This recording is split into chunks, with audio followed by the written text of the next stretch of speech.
Greetings and welcome to the China Source webinar. We're glad that you could join us wherever you are. So this may be good morning, it may be good afternoon, it may be good evening. My name is Joanne Pittman and I'm the Senior Vice President at China Source, and I am going to be moderating this evening's webinar. Prior to joining China Source, I was in China for more than 28 years, working as a teacher, a program director, and a cross-cultural trainer. Our presenter for today's webinar is Dr. Brent Fultonl. He is the founder of China Source and formerly the president of the organization as well. Prior to that, he served as managing director for the Institute for Chinese Studies at Wheaton and the U.S. Director of China Ministries International. He holds an MA and PhD degrees in political science from the University of Southern California and BA in radio, TV, film from Messiah College. Brent is also the author of two books. One is The China's Urban Christians, A Light That Cannot Be Hidden, and he also co-authored China's Next Generation, New China, New Church, New World. Before we begin our webinar today, I just want to do a few housekeeping items. First of all, please check that your audio is working.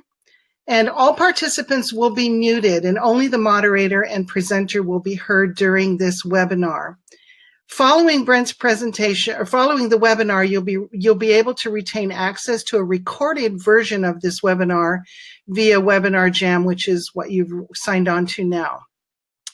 After Brent does his presentation, we will be doing a time of question and answer, and we ask that you submit your questions via the chat function. These will only be visible to the administrator, not to the other participants. And then we will submit those questions to Brent for his for him to answer. And we also ask that you do not take any screenshots during this time during the presentation. And then I will now turn this presentation over to Brent Fultonl. Brent, thank you so much for sharing your insights and analysis of the church in China and how we think about it. Thank you, Joanne, and thank all of you for joining us as we unpack contemporary narratives about the church in China. Over the years, I've had opportunity to speak to groups about the church in China, and often when I do that, I start out with a question, and I ask people, when you think of the church in China, what's the first thing that comes to mind? And invariably, the first or the second response I get back is, it's the persecuted church. And the persecuted church is really the dominant narrative and has been for decades as people think about the church in China. It's not the only narrative. We're going to be looking at 4 dominant narratives during our time together today. But the persecuted church certainly comes up again and again as the prominent way people think about the church in China. We use narratives like the persecuted church to try to make sense of the complexity of China's church.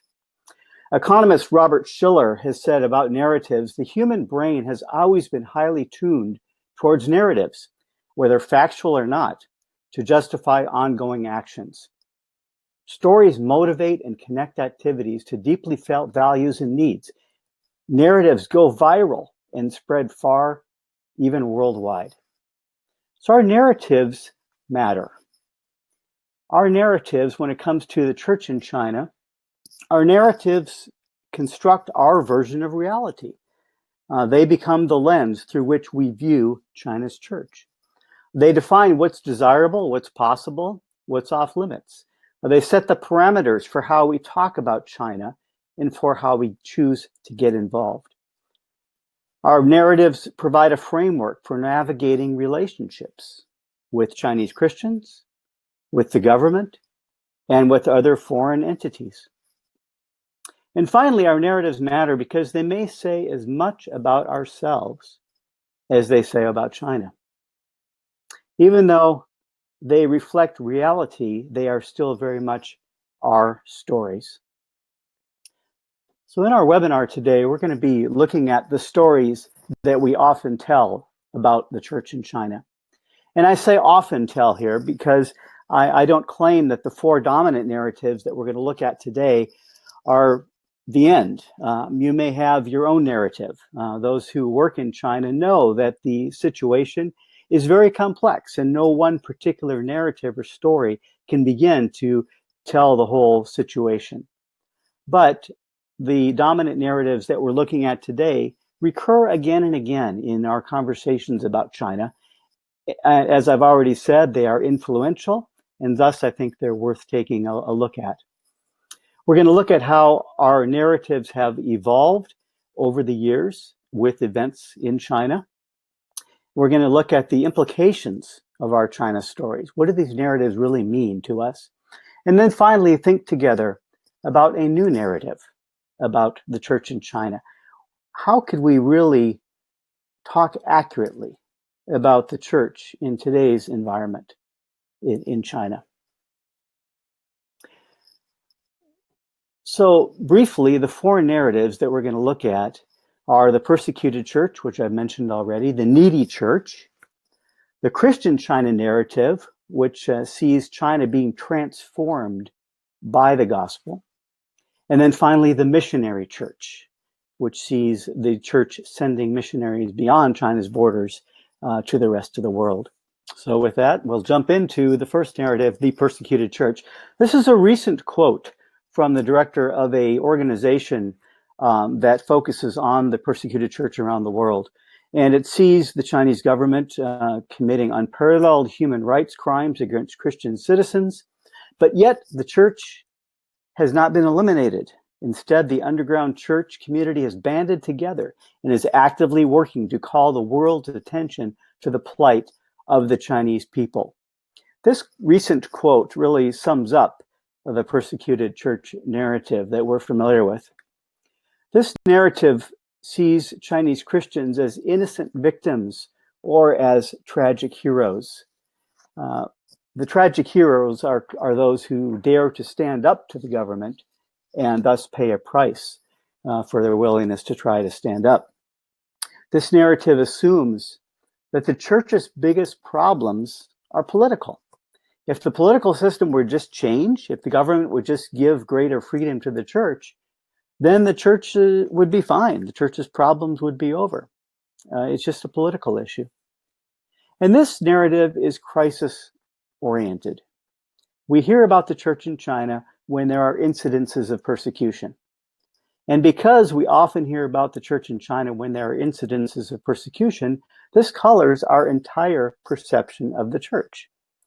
If the only time we hear about it is when there are problems, then we assume, yes, the church in China is persecuted.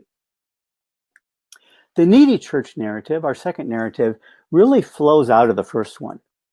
It assumes that because the government is pressing down the church is in need, and we need to do something about it. We need to get involved. We need to bring Bibles, for example, or to help the church in other ways. This narrative really sees the Chinese church in survival mode. They're just getting by. They have many areas in which they lack, and we need to help. So it assumes that we, on the outside, know what the church needs. It assumes that we have what the church needs, and that we need to provide that. And this narrative is very much results-oriented. It looks at what can we do to meet whatever need it is, and does it need money? Does it need people? And how do we measure the results at the end of the day? How do we know that we've actually done something good for the church in China? The third narrative is the Christian China narrative. And this narrative looks at a China that is in flux. A China where the gospel has an opportunity to come in and really penetrate the whole culture, bringing about cultural and political change to China as a nation. It really emphasizes the church's role as salt and light in society, and as the church penetrates the whole society, China will become a different place. And this quote here really, I think, illustrates this idea of the Christian China. China has the potential to become a nation greatly shaped by the redemptive grace of Christ. and the next great cultural center to be influenced by the gospel. So this narrative focuses on Christian elites as change agents. Those who propose this narrative often talk about reaching China's future leaders. Perhaps you've heard that phrase. It assumes that a critical mass of believers will bring about cultural and even political change as the current regime either transforms or collapses. And so hidden within this narrative, or maybe sometimes not so hidden, is the assumption that China is going to change politically. Either the current regime is going to lose it, or Christians are going to be able to influence the government in such a way that China is actually going to have a political transformation. This narrative is influence-oriented. It's looking for those believers who are making a difference in their society and seeks to partner with those believers to impact the society for Christ.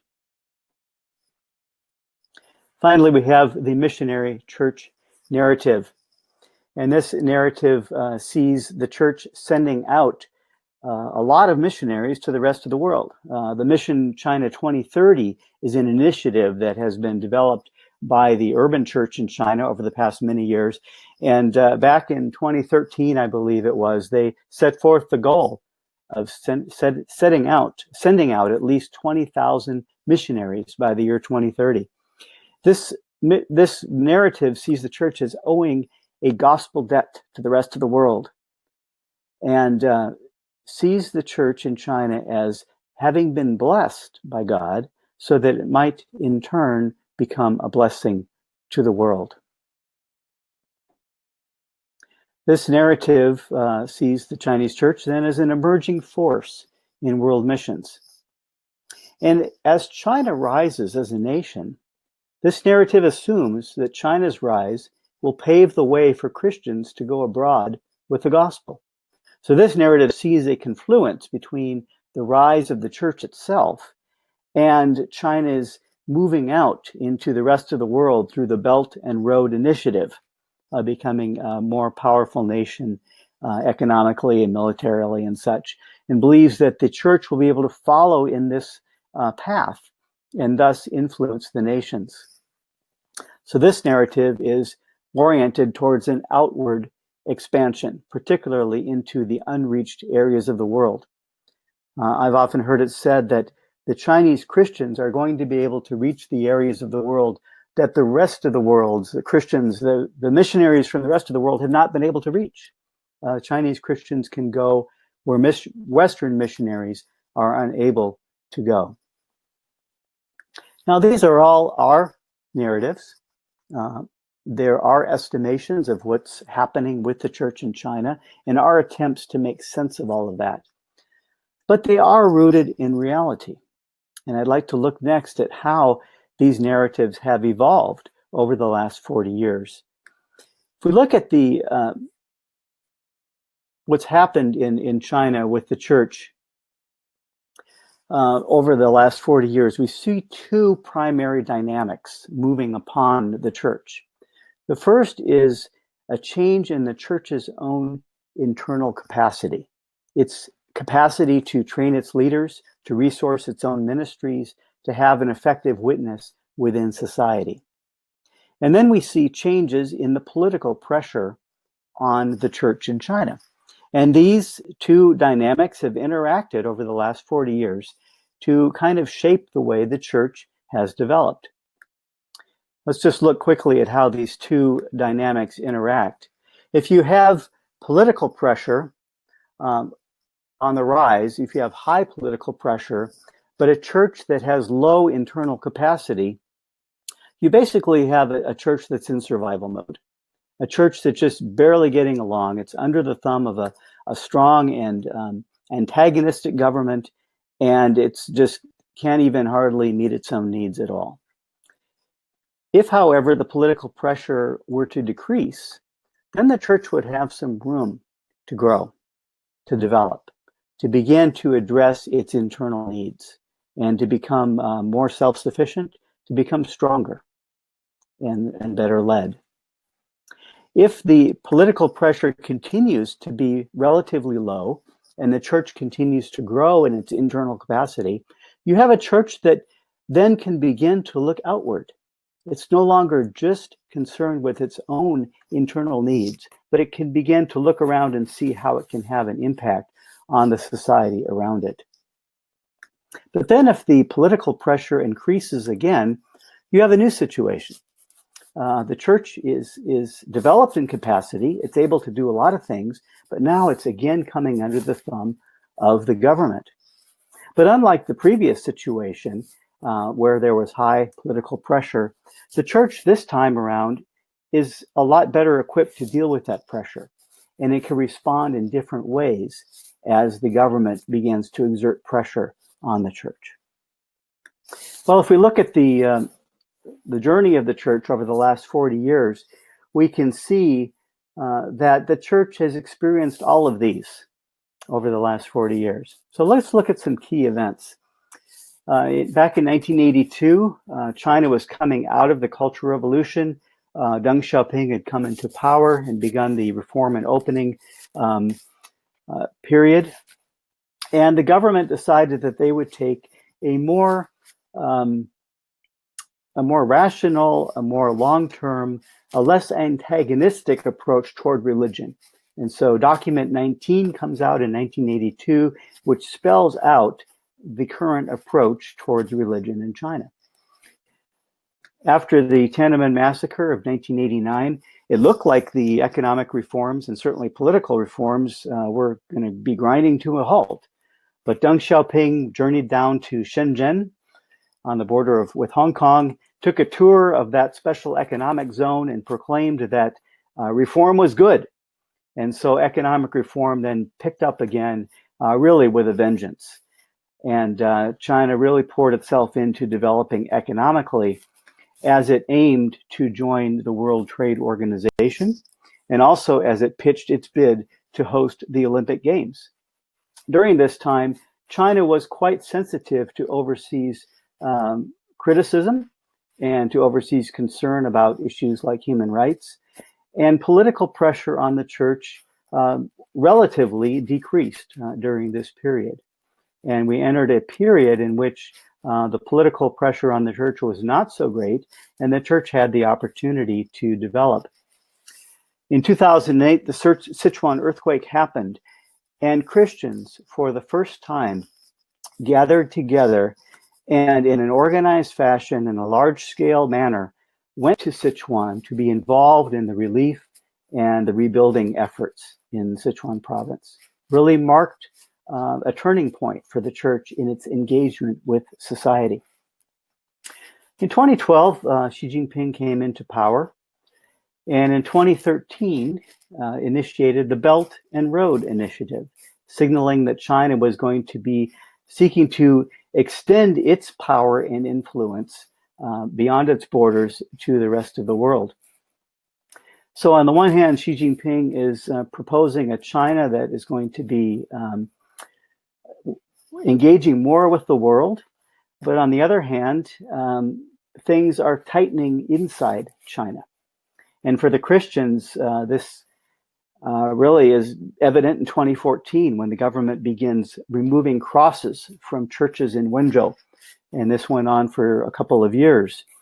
Then in 2017, the foreign NGO law goes into effect. The party essentially saying to foreign groups, we really don't appreciate what you've been doing. And if you want to remain in China and do something good for the country, then here's the rules. And you need to follow these rules. So really beginning to tighten on the foreign presence in China, which of course would include a lot of foreign Christian organizations. And then in 2018, new religion regulations show up, really tightening down, particularly on the unregistered church in China, tightening down on areas like publishing and the internet and other ways in which the church had been kind of moving out during a period of relative openness. So if we look at this history of these events, we see that these events have really given rise to the four narratives that we are familiar with. And so, for example, during the 80s and into the 90s, as the political pressure was still there, was beginning to decrease, and the church was very much in survival mode, the persecuted church narrative was very much the dominant narrative during that time. As we move then into the 90s and early 2000s, the emphasis shifts. The pressure on the church is less, and the emphasis now shifts to how do we help this church that's developing in so many ways. And so we see many organizations placing people on campuses in cities throughout China, an emphasis on reaching young people.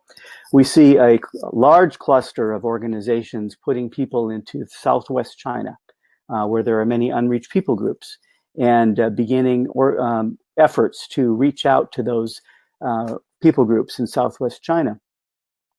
We see a huge emphasis on leadership training, or peishun. Dozens and hundreds of organizations really getting involved and helping to meet the dire need for pastors, for trained leaders, for the church in China. In the mid-2000s, the China Church Leadership Study was conducted, interviewed over 100 different organizations, and looked at the ways in which they were engaging to help meet this need for leadership for the church in China. As we get into the mid-2000s, though, the narrative again changes. Christianity Today came out with a cover story on China in May of 2008. And unlike its previous coverage of China, this cover story did not dwell on the persecution of the church in China. It did not dwell on the antagonism between the church and the government, but rather it talked about urban Christians bringing new life to surprising places. It looked at a growing movement in the cities of young believers who were moving out into areas like education, working with the poor, working with people with disabilities, bringing the gospel where it had not gone before. Literally a week after this issue of Christianity Today came out, the earthquake happened in Sichuan. And we saw what this article, or this cover story in Christianity Today was alluding to happening in real life as believers began to flood into Sichuan to be involved in that earthquake relief effort. And so we have then the emergence of the Christian China narrative, a church that is not simply being persecuted, it's not simply trying to meet its own needs, but it's actually a church that's engaging with the Chinese society. And in the years following, we saw Christians getting involved in Christian education, publishing Christian books, a huge and thriving Christian presence on the internet. In 2013, the Oxford Consensus was signed by a number of Christian intellectuals, along with Confucian intellectuals and neo-Marxist intellectuals, who had all managed to get together in England and hash out a statement on the future of China. Christians were having a place at the table. They were emerging as an influential force in their society. A new narrative then emerges as the Belt and Road Initiative begins to gain traction, and Christians look at that and say, perhaps the Lord is allowing China to go global so that we can go global. And here we have David Rowe's article in the Lausanne Global Analysis in 2015, where he talks about the rising missions movement in China, the world's new #1 economy, and how to support it. The missionary church narrative. This narrative that the church is going to be fielding its own missionaries, and we can have a role in being involved in it. When we get to this point, of course, we see that political pressure continues to rise. And many would say, well, it's the persecution narrative all over again. But at the same time, the church is at a much different place, and the church is poised to send out missionaries. So we have this paradox of rising political pressure and a church that's poised to send out missionaries.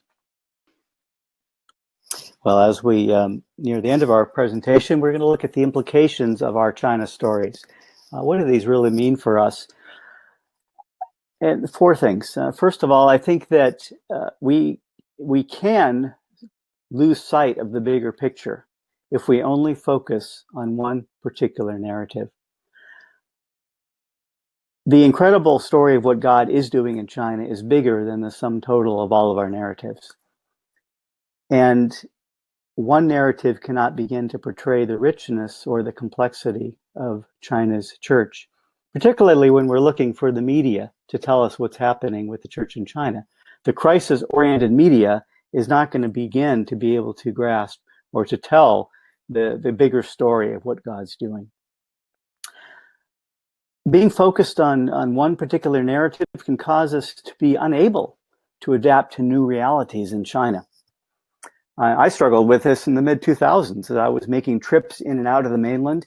And every time I went in, I would see Christians doing something, whether it's in publishing Christian books or putting up Christian websites on the internet or opening Christian restaurants. And I would say, you can't do that in China. But yet they were doing it in China. And so our narratives can cause us to have the "you can't do that in China" syndrome. We need to be willing to accept that God is doing new things all the time. Our narratives can feed a from us to them mentality. Really, our narratives say a lot about our need to be needed. We construct our narratives around our own sense of what China should be, and then we go about pursuing that vision of what China should be. And in a sense, our narratives become about us and what we're doing for China. And then finally, our narratives can lead to unrealistic expectations or perverse incentives. Out of our vision of what China should be or what China should become, we might end up encouraging Chinese Christians to do certain things, which may have unintended consequences. Yes, China wants to send missionaries overseas, so let's invite Chinese Christians outside of China. Let's give them plane tickets. Let's arrange for them to come into other nations. Well, I'm sure we would get many Chinese Christians who were eager to pursue a call of God on their lives to missions. We'd probably get a few others as well who were very eager for an opportunity to travel outside China. And so all that to say is we need to watch how our narratives influence what we end up doing, ostensibly to help the church in China, but in some cases we actually may be doing more damage to the church in China.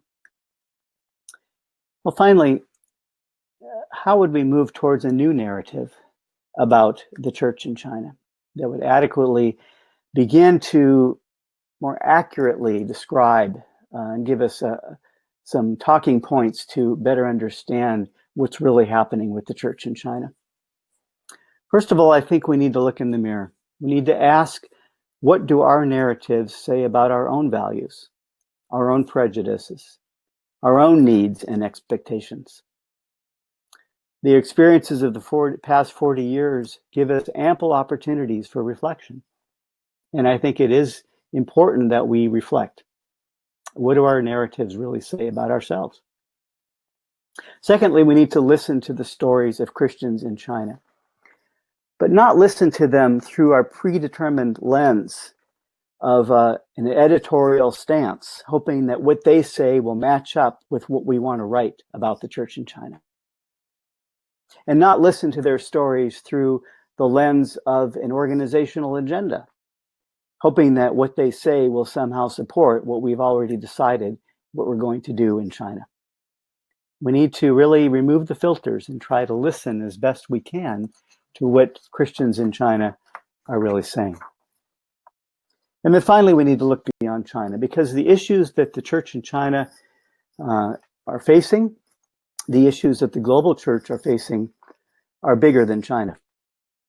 And we need to begin to see the church in China as full members of the global church, and work on a narrative together that says that we are all part of the global church. The church in China has a role to play. It's not just about what we're going to do for China, but it's about how the church in China is going to really fully play its role in God's kingdom vision for his church globally. Back in the 1980s, one of the most popular shortwave radio programs in China for Christians was the Seminary of the Air broadcast. And it brought theological training to a whole generation of pastors who were basically untrained. It became literally their seminary that enabled them to minister. And each issue of that, or each episode of the Seminary of the Air broadcast, would start out with a Chinese choir singing this hymn: "The church has one foundation, Jesus Christ her Lord. With his own blood he bought her, and for her life he died." And I think that is a very good narrative for us to come back to as we think about the story of what God is doing and will do in China.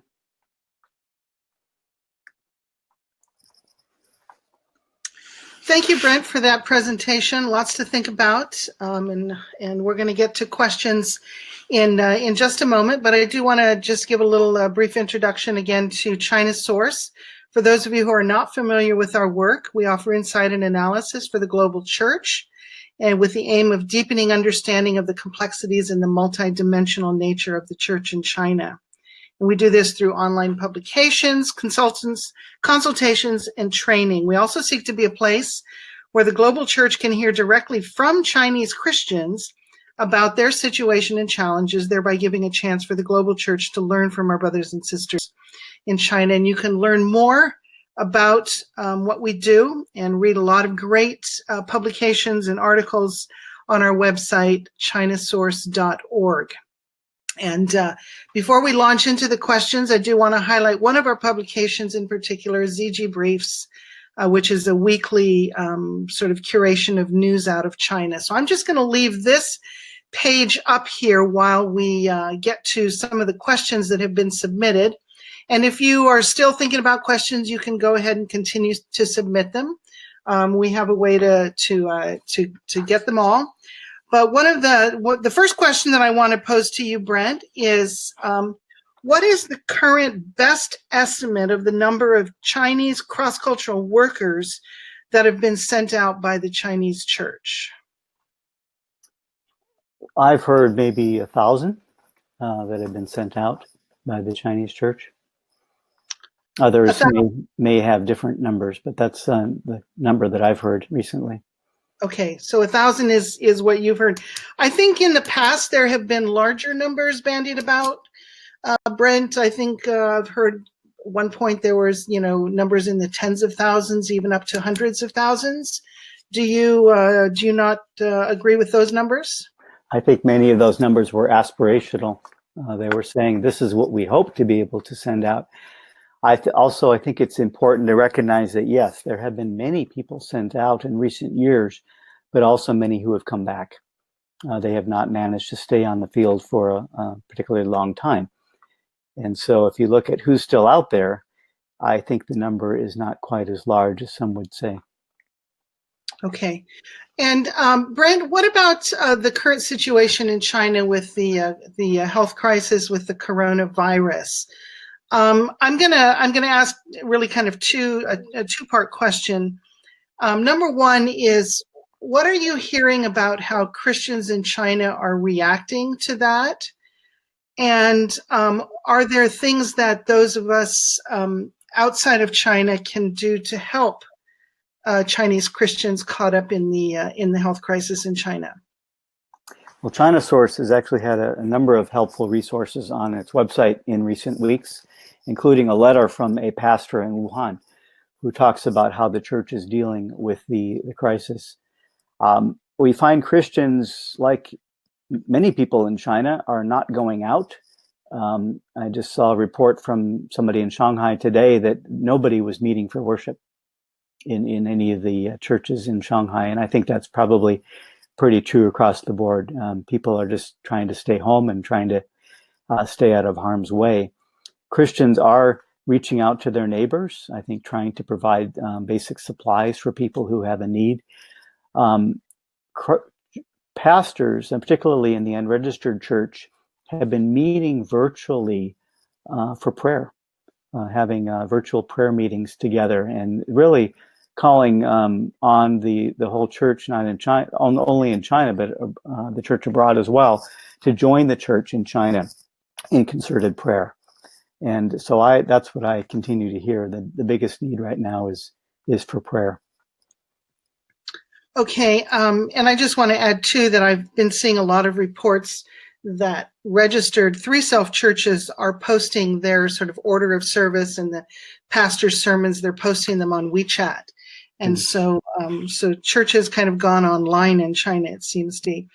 Okay, I'm going to ask another. There's another question that's again somewhat related. You made reference earlier to the 2008 earthquake being a tipping point, being a real catalyst for the churches to engage in society, to go out and be salt and light in responding.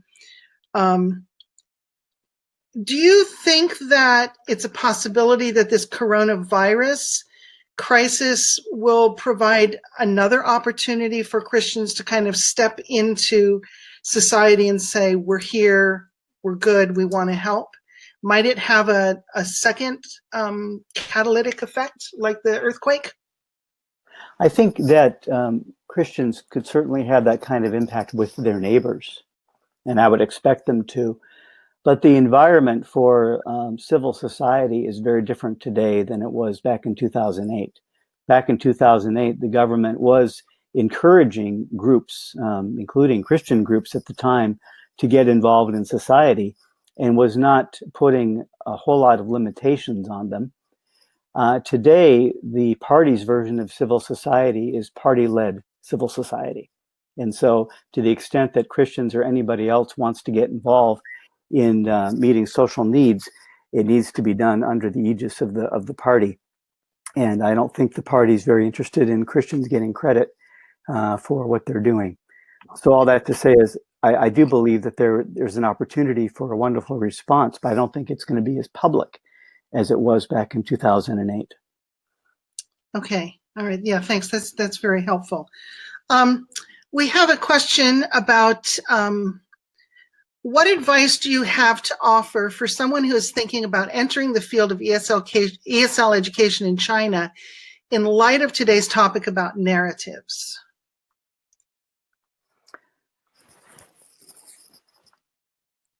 I think there's still an opportunity.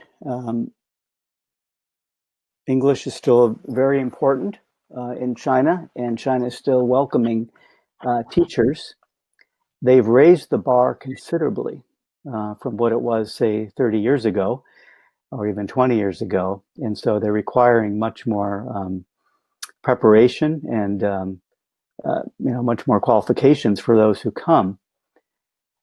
And at the same time, they're limiting opportunities that foreign Christians have on campuses. They've really clamped down on the foreign Christian presence on campuses, being aware of why a lot of Christians are there. So there are limitations today that there might not have been in years past.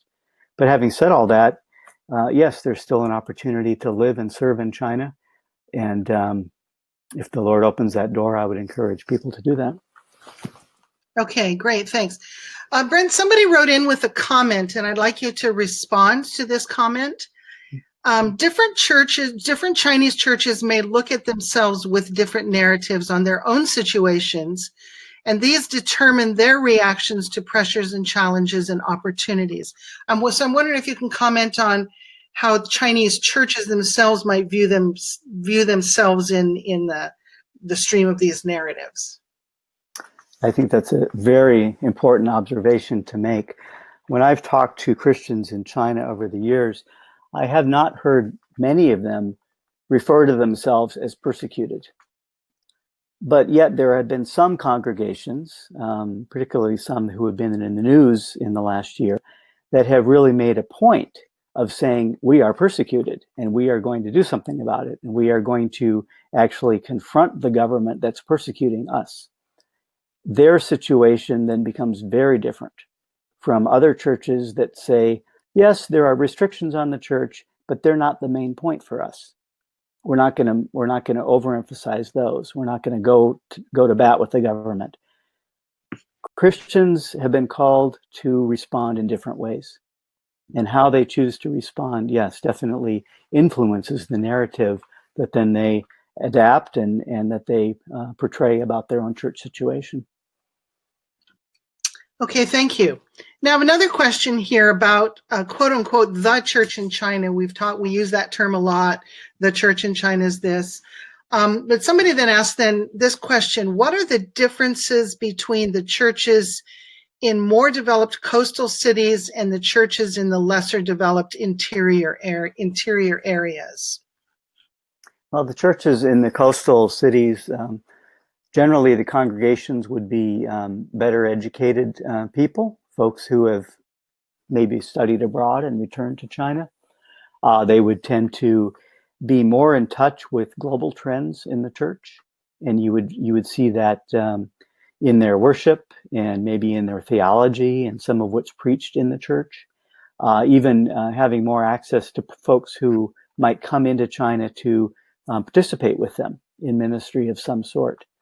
The churches in the less developed areas certainly don't have those kinds of opportunities. And so you would probably find them maybe more traditional in their approach, much more simple than the churches in the coastal areas, but maybe without some of the baggage that has developed in the newer churches in the more prosperous areas of China.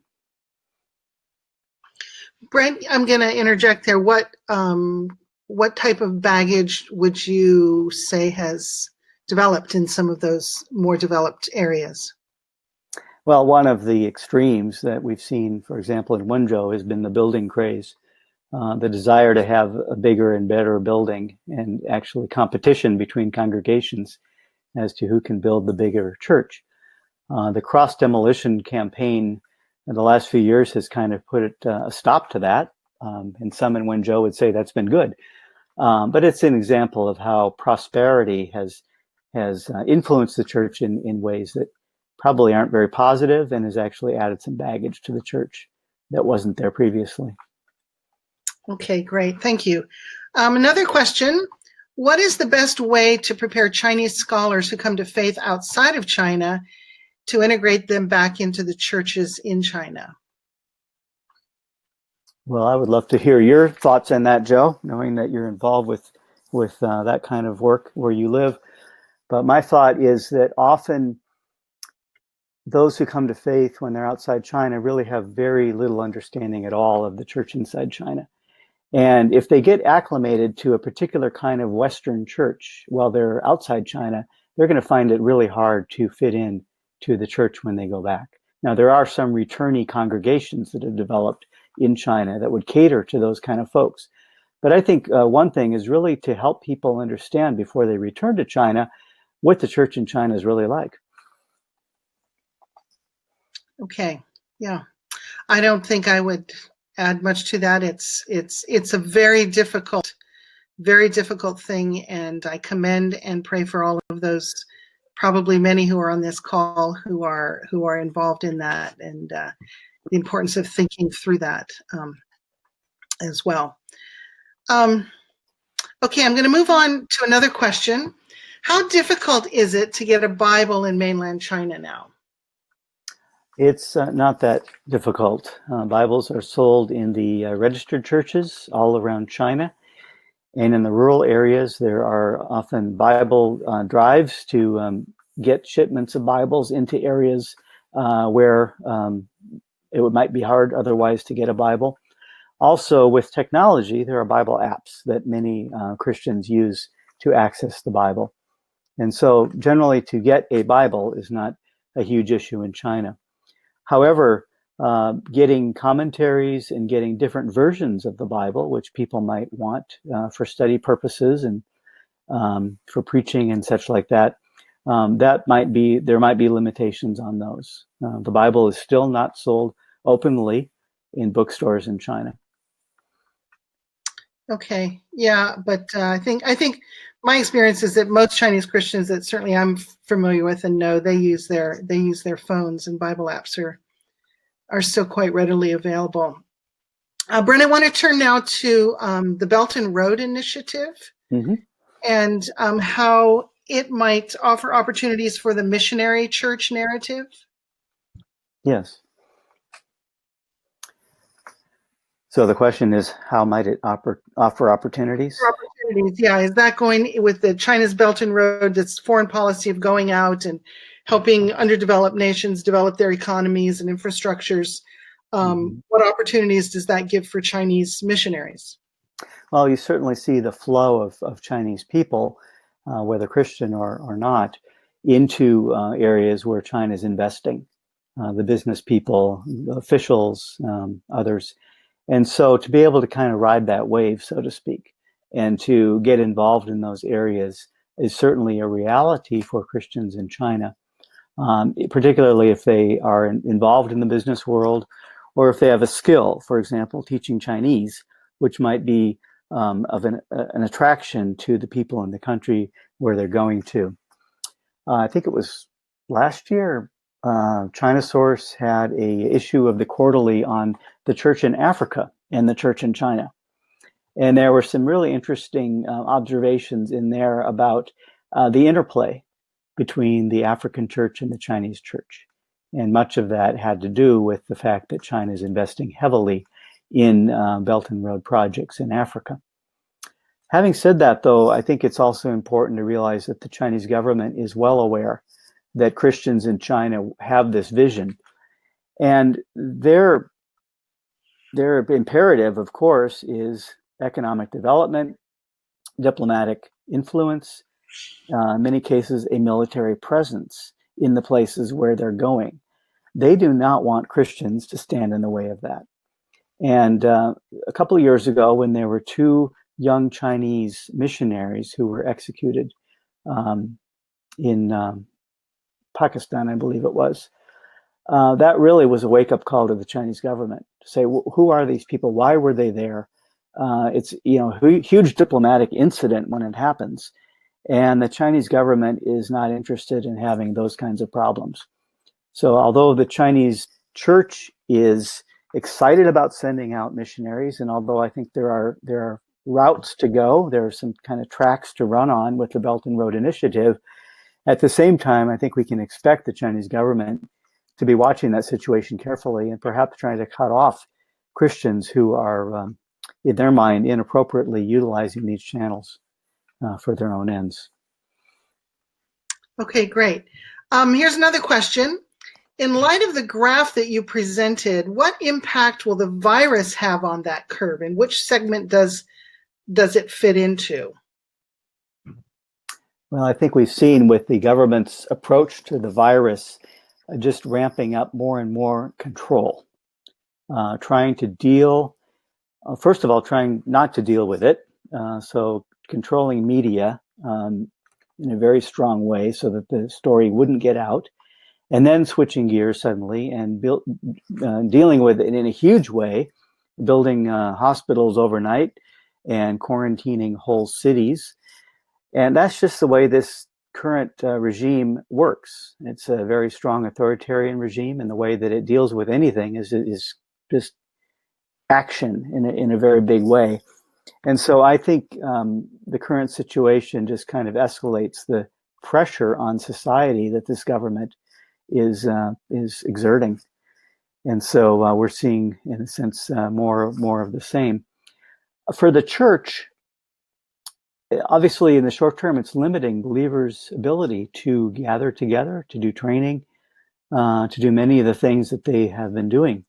And in some ways, it might seem to be a setback for the church. But like so many other tragedies in China's history, I believe God will use this to in some way further the gospel, and that Christians will find ways in the midst of this crisis to be salt and light and to have a witness. Okay.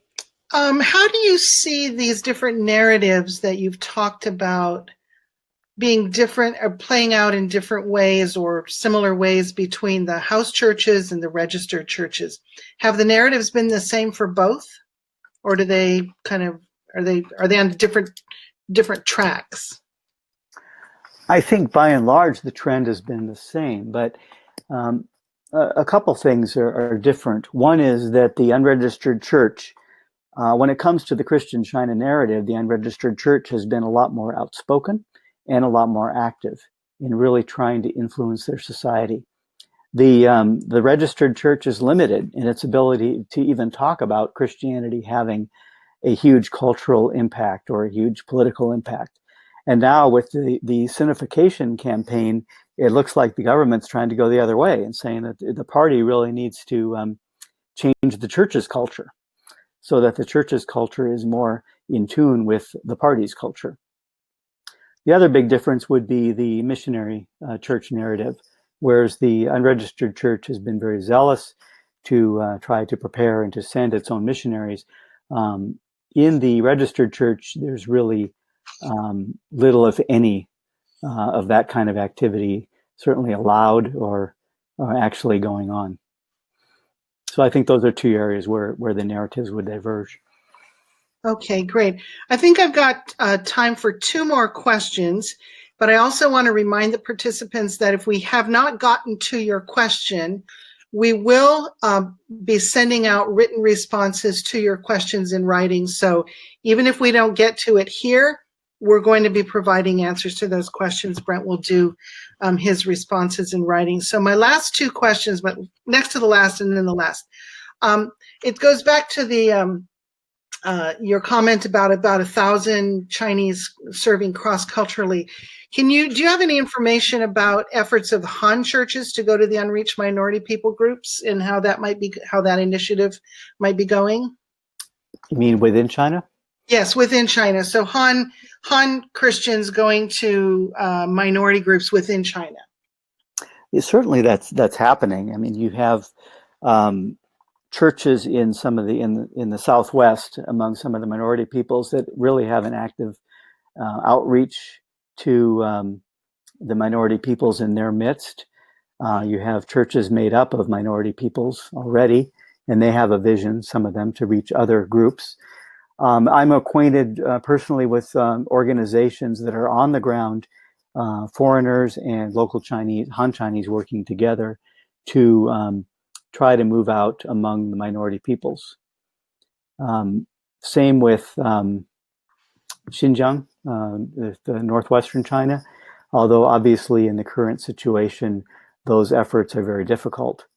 But there are still Han Christians who are actively seeking to have an influence in those areas. And I would say among Tibetans as well.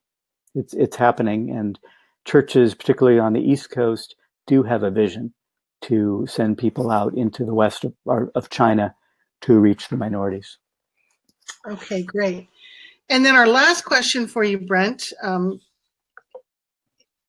What would be some practical measures that we can take in looking beyond China towards a new narrative, to move beyond, narratives that you say, but to whatever our work is, to find that new narrative? What are some practical things that we can do?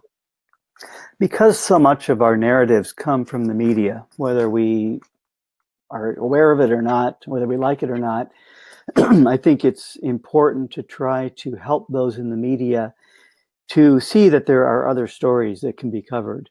And those stories are interesting, they have merit. There's a lot more to the church in China than simply its antagonistic relationship with the government. And so introducing folks in the media to those bigger stories. And then part of that is working with Chinese believers to help them tell their own story. Certainly they're very capable of telling their own story, but oftentimes language, of course, is a barrier. And so we need to be working with Christian media groups inside China to help them get their story to the global church. And then I think finally, in international Christian gatherings, the voice of the church in China has been largely absent, or where it's been there, it's been quite skewed. And so working to make sure that in those kinds of venues that Chinese Christians have more of a voice. Okay, great. Thanks. Lots of things to think about. And again, there's more questions, Brent, that we'll be sending to you following this webinar.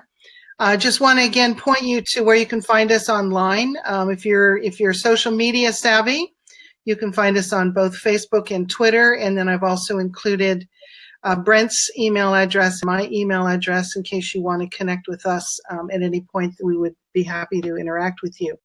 So again, thank you so much for joining us.